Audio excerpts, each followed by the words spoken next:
સુરતમાં anti human traffic cell દ્વારા high profile sex racket ઝડપી પાડવામાં આવ્યું હતું. સુરતમાં ચાલતા હાઈ પ્રોફાઇલ સેક્સ રેકેટનો પર્દાફાશ થયો છે. સુરતના વિસુ વિસ્તારમાં એક હોટલમાં મુંબઈથી મોડેલોને બોલાવાઈ ત્યાંથી મોટા ઘરના નબીરાઓને આ મોડેલો સપ્લાય કરવામાં આવતી હતી. જેમાં નબીરાઓને બે દલાલ યુવરાજ ઉર્ફે રાહુલ અને જાવેદ નામના બે યુવકો વોટ્સએપ મારફતે મહિલા મોડેલોના ફોટો ગ્રાહકોને મોકલતા હતા. ત્યારબાદ ભાવતાલ નક્કી થતો અને મોડેલને મુંબઈથી સુરત બોલાવવામાં આવતી હતી.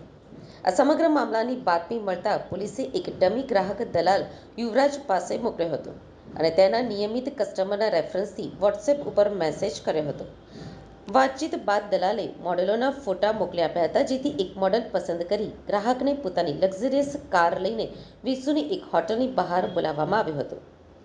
જેવું આ ડમી ગ્રાહકની કાર ઊભી રહી એ દરમિયાન એક મોડલ કારમાં બેસી ગઈ. એ રીતે પોલીસે ઓનલાઈન ચાલતા સેક્સ રેકેટનો પર્દાફાશ કર્યો હતો. ત્યારબાદ મોડેલની પૂછપરછ કરતા હોટેલમાંથી અન્ય 3 મોડેલો મળી આવી હતી. 18 થી 22 વર્ષની આ ચારેય મોડેલો મુંબઈની છે.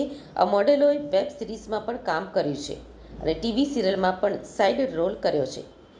સૂત્રો દ્વારા મળતી માહિતી અનુસાર કસ્ટમરને 3 કલાકના 17 થી 20,000 રૂપિયા મોડેલોનો ભાવ કહેવાતો હતો, જેમાંથી 3 થી 5,000 મોડેલને ચૂકવવામાં આવતા. અને ઉલ્લેખનીય છે કે મોટા નબીરાઓ, બિલ્ડરો, ઉદ્યોગપતિઓ અને વેપારીઓ રાહુલ અને જાવેદના નિયમિત કસ્ટમર હતા. દર અઠવાડિયે નવી મોડેલો સુરત ખાતે આવતી હતી અને કસ્ટમરને મોડેલો મોકલવામાં આવતી હતી.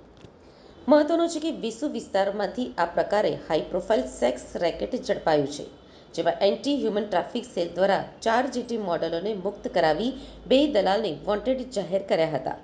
ત્યારે વિસુ વિસ્તારમાં આવેલી અન્ય હોટલોમાં પણ આ પ્રકારે તપાસ કરવામાં આવે તો ઘણો ગેરકાયદેસર મળી શકે તેવું છે. મારા AHTUના પીઆઈને બાતમી મળેલી હતી કે વેસુ પોલીસ સ્ટેશનના વિસ્તારમાં એક જગ્યા આવેલી છે, એટલાન્ટિસ સ્ક્વેર નામની બિલ્ડિંગના 3જા માળે ધ પાર્ક સેલિબ્રેશન નામની હાઈફાઈ હોટલમાં રાજ ઉર્ફે રાહુલ ઉર્ફે યુવરાજ નાઓ તેમજ જાવેદ નાઓ 12 છોકરીઓ બોલાવીને ગેરકાયદેસર દેહ વેપારનો ધંધો કરતા હોય એવી બાતમી મળતા AHTUના પીઆઈએ તથા સ્ટાફના માણસોએ ત્યાં રેડ કરેલી હતી અને રેડમાં 4 વિક્ટિમ્સને રેસ્ક્યુ કરીને આ 2ની વિરુદ્ધમાં ગુનો દાખલ કરેલ છે વેસુ પોલીસ સ્ટેશનમાં.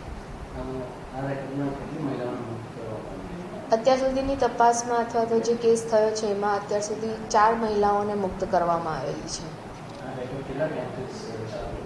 એ હજી તપાસનો વિષય છે. ફરિયાદ નોંધાયેલી છે વેસુમાં, એટલે તપાસ દરમિયાન ખુલશે કે કેટલા ટાઈમથી ચાલતો.